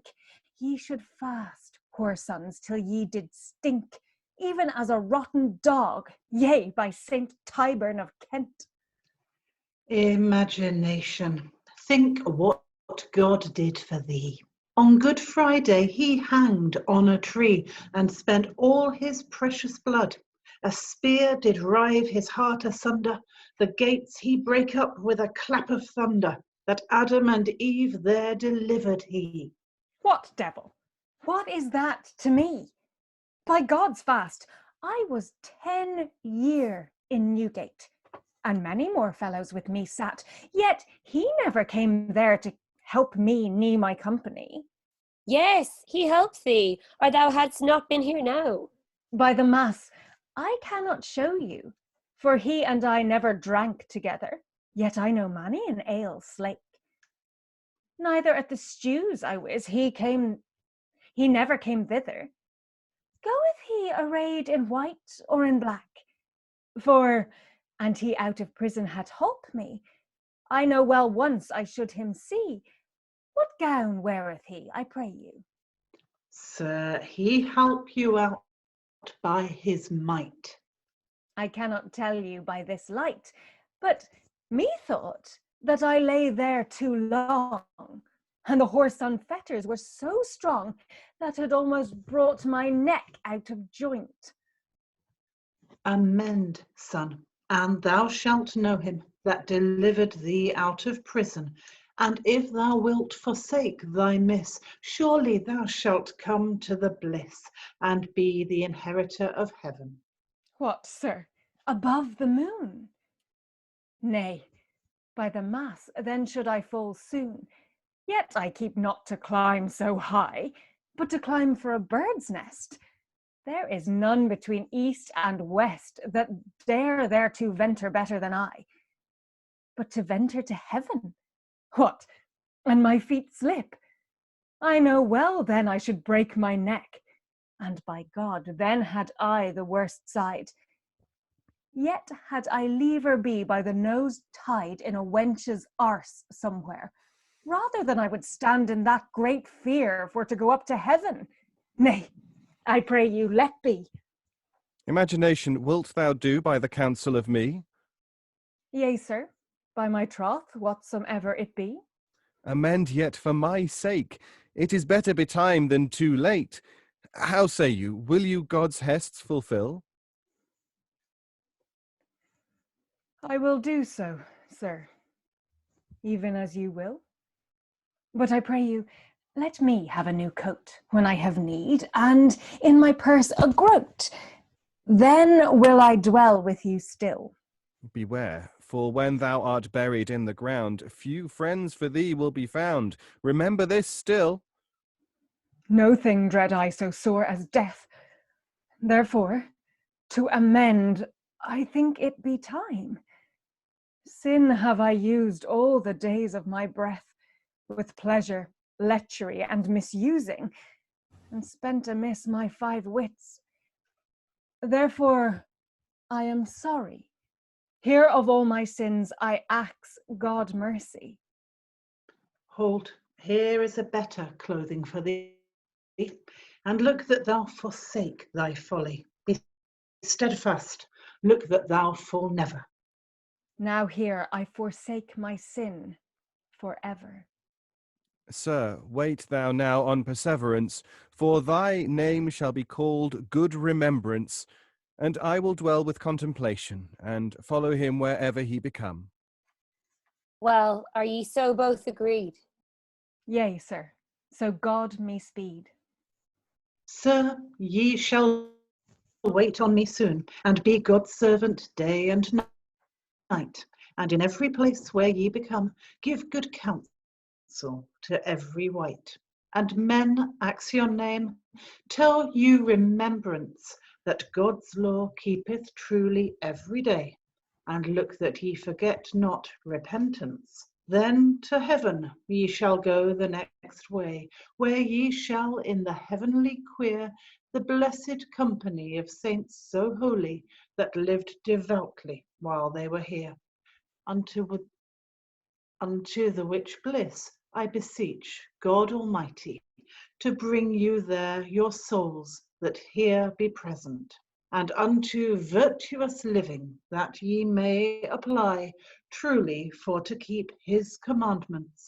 All our mirths here we make an end, unto the bliss of heaven Jesus your souls bring. Amen. Amen. Amen. I thought I'd let that one run to the end, even though I was making lots and lots and lots of notes. So you get a new name, Imagination. Imagination turned round quite quickly there, I'm not actually. sure how much I believe her though, because like the whole Yeah. thing she says is if you No. give me a new coat and some money, then I'll do it. Mm. Yeah. Like this is actual faith. Do it. A fair weather conversion Yeah. there. Yeah, sure. And it's that thing. But you get a new name as well. So I don't know if we're trying to be too psychological about this rather than what we're trying to demonstrate. Because I think the idea is that imagination should be subject to free will. So the will is more powerful than imagination. I think that's the idea that they're trying to get across. Whether they're quite as effective on that, as with the conversion of free will, which I think was done quite well. I think we have to shout out there to I had lever be by the nose tied in a wench's arse somewhere. I think that's that's one to go on a t-shirt, isn't it? It's as witty as a haddock. Yeah. We've got a couple of good quotes out of this one. I always like to find a few standout lines that you can quote in daily conversation. So that's always good. I always like it when you have unfortunate rhymes where you just change the word just because you want to make it rhyme with another word. Yeah. So you can have a heavenly choir, but we need it to rhyme with here. So Yeah, indeed. I think it's interesting that that free will gives into despair actually when he thinks about where his life is going. And that actually he's pulled back from that. Yeah. That's why you actually make the journey willingly. And it's this idea of one hope, of having no hope. That's the ultimate sin. If you give in to despair, then you are damned. And that's sort of the Judas thing. And why you can't be saved afterwards. So there's that sort of a bit in there. Lots of hanging. Tyburn keeps getting mentioned all the time. Yes. Are they sponsors? More than likely. Yeah, it's just, and for all your hemp requirements, go to. We'll give you enough rope.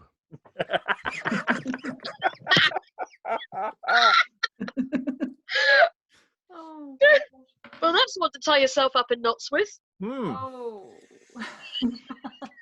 Sorry. Haddock. Yeah, so ships sailing, the direction of sailing. We've got all of these things laid in here. I wonder. Okay, let's throw in the first thing. Hick Scorner, do you feel that this play should be named after you? No, no. Well, I think it's just a weird title because he appears and then he goes again. Quite literally, it's like he's got to be part of this merry band of men. I mean, really, truly, it should be renamed something like Redemption or something along those lines, because that's where it's all ultimately leading to. And you do wonder what's happened to Hick after that moment in time, because he's not mentioned again, is he? No. He's just disappeared into the night. Is he? Is he pleasuring a woman somewhere? Is he murdering? Is he pillaging? Do you know what I mean? Where's his journey? All of those things. Yes, he's just randomly turns up. It reminds me of Dick on the Bedlam, which Pamela and Gillian may remember by its other title, Gamma Gurton's Needle. So that's a play which seems to have started out as a play called Dick on the Bedlam. And to be fair, Dick on the Bedlam is quite an important character. But obviously somewhere down the line in its many revivals, someone went, well, what's the play about? Well, it's about Gamma Gurton and a needle. So maybe that's a better title. And that seems to be where it went. And I wonder whether whoever performed Hick Scorner originally and the potential there, is it just ran away? That's what everyone always remembered of the show. It's a more marketing thing rather than a thing of truth. You don't go to a play. Would you like to see a play of moral contemplation or Hick Scorner? Because Hick Scorner becomes you may notice him popping up in passing in plays and literature later on. The name becomes a thing, and I don't know if it was a thing before this play, but it certainly is afterwards. This play does seem to have a long life. It gets picked up and performed, and it seems to be out there in a way. Fiona, we can see you again. How is it being a good person? How have you enjoyed being the challenges of being good? Yeah, it is challenging being good, isn't it? It's no, I mean it's been very interesting, and I think actually it's quite nice because then I can watch the bad people being bad, which is cool. It's nice to be in the audience for that bit. But it's quite a hard sell, isn't it? Like to someone who actually maybe audiences are different now, but maybe they enjoyed being preached at more back then or not. I think they were more used to it. Sorry, Gillian. Oh no, I was saying, yeah, no, you're probably right, because they were certainly more religious, and would have been used to, in a way that we aren't now, unless you particularly go to religious services or things like that. Yeah. But it certainly feels like yesterday's one would have been, there was a definite sort of alehouse feel to it, that it would be performed in front of a rowdy gang, whereas for this one, to open it with the three purveyors of beads, it was just, I can't imagine it being an alehouse rock. It's a slow burn. I mean, when we get there, it does do the same things, but it's structurally hampered, I think, by the fact you have three people come on, do their thing, three people come on, do their thing, and then something actually happens. It takes a very long time for anything to happen. And I think that's a structural thing. I think just simply saying, because the doubling is weird, because it's actually, I think for the doubling to work that has been suggested, and I don't know whether there's any evidence for this doubling scheme that's out there, is that there are a character that is shared between two actors. Yeah. Because otherwise it doesn't work. Otherwise it's still a five-hander. And I don't actually always, it's always one of these things of not 100% certain whether this is an idea that was planted in everyone's heads 100 years ago by someone, and actually has no meaningful basis in fact. We know the company would be small, but I don't know what the direct sources saying what the companies are. So that might be overselling its contraction, but it does seem that way. It feels confined.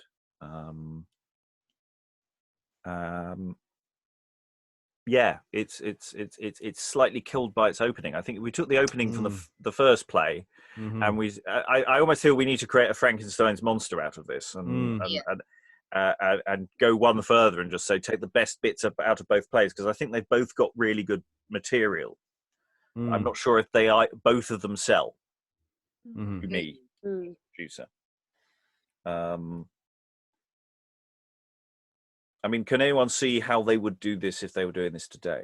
To ask that question, if you were tasked with taking this, where would you perform it? Where would you put the tone? Would you try and reduce elements or expand elements?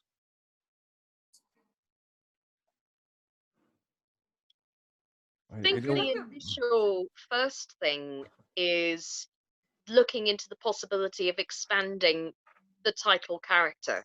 You know, where the hell's he gone? What's his journey after that? You'd want to probably look into if you were doing it in a modern context. But aside from that, that's just a plot thing that I would work on. But I can almost see this in the round, in a way, because it's all kind of concentrated, and then you've got all this wonderful interaction with the audience. Why not focus entirely on the action, you know, surrounded in a way by this gaggle of people, or the audience in this instance? And then when it comes to the interactive bit, they can make it very physical. You can then get it so that, you know, especially with the, you know, 20 pounds for a knife, you know, all that kind of stuff. Really work the crowd up, you know, in that respect. But I would say the more simple you make it, the better as an option. Any other takes? I was going to say, I don't know if Newgate Prison is still standing, but it could be quite cool to do it as like a site-specific piece, and almost, I know we were saying yesterday, as a promenade thing, but you could again have that idea that you have it in situ, and even as a kind of, it's maybe going too far, but there's a lot of theatre in prisons, isn't there, that you could do That's like that right. kind of idea. I don't know how you would stage it, but it maybe. I might suggest doing it in a church near Newgate Prison. Because of its overly morality and religious overtones, I think you'd want to perform it either in a church near the prison or in a church in a port city, a port town. You're thinking because of the naval connections, possibly. Exactly. Then. Yes. Yeah. But I think it needs to be set in a church. And yeah, I'm still hung up slightly on that long introduction of, hello, I'm a good character, I've been doing good things. Hello, I'm another good character, I've also been doing good things. Hello, I'm a third good character, I do good things. Tell me the good things that you've been doing. Oh, these are my good things that I've been doing. What about your good things? What have you? Well, I do wonder whether there's an element of also the music. You know, there's hints at music going on here, but whether there would be more explicit music cues, which also suggests goodness and badness, because you can have secular and religious music in competition. And I wonder there. And also just simply being in a position to rehearse it over some time and actually really get to grips with some of the bits and the textual issues that we can't do today, where the options of what the lines are, I mean, what individual words are, there's so many different alternative word choices here, or phrasings. It's actually slightly overwhelming. I'm staring at it now just going, okay, and that sort of feels like you need a week to decide what the text is. Because actually, I don't think that, you know, it's I you know, there are lots of plays from this period where there's this one text. That is the text. That's what you get. I'm not really getting that here. Oh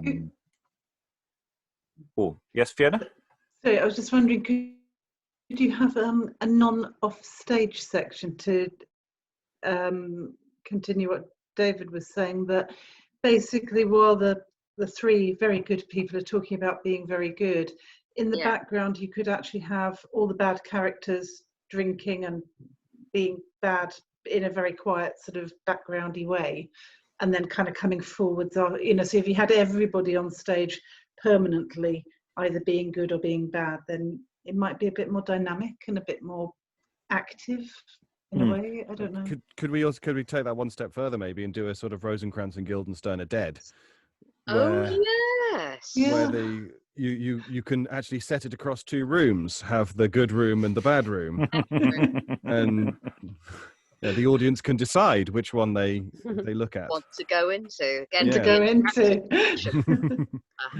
I mean, I do like the idea because you know, the Hick Scorner, because I was slightly disappointed when Imagination actually recant. You know, I actually wanted someone to come in and go, no, I'll be damned, because actually there is no, without free will, you know, unless someone doesn't recant, there is no free will. You know, there is that sense of he's there to be the person who's still out there, and it's almost a shame he doesn't get that chance to do that. But you know, we could improvise it. We do a bit of improv. We talked about that the other day. Like I say, expand that particular part of the story, because at the moment it doesn't seem like it's to do with him per se. It's more to do with all these other characters and this theme of eventually finding redemption. Well, it should really be called Free Will. I mean, that's the title character. Free Will is the equivalent of youth in Youth. Yeah. I mean, they're very different characters, though. You know, you don't get that sense from the previous play. Any other thoughts? Because I think we've probably run out of steam a bit. Possibly, you know, 2 days in a row. I'm a bit tired. Before I stop the recording and we go into general admin, any last words round the room?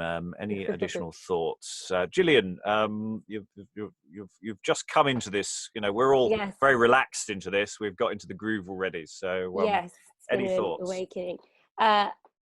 On the play, on life. Yeah. Well, yeah. On what I'm going to eat later. I'm going to look forward to listening to probably last night to have more to say about or to think about how it compares. I also, echoing Fiona, enjoyed kind of sitting back and listening to the more bawdy and exciting bits with the baddies. It's not as fun to play a goodie, is it? But no, it's not. It's really not. I mean, at least Pity gets the 7 shades beaten out of him. You know, I could do some overacting, then it's fine. Contemplation's more just like the mom sorting it all out. Yeah. Oh, I like that. Yes.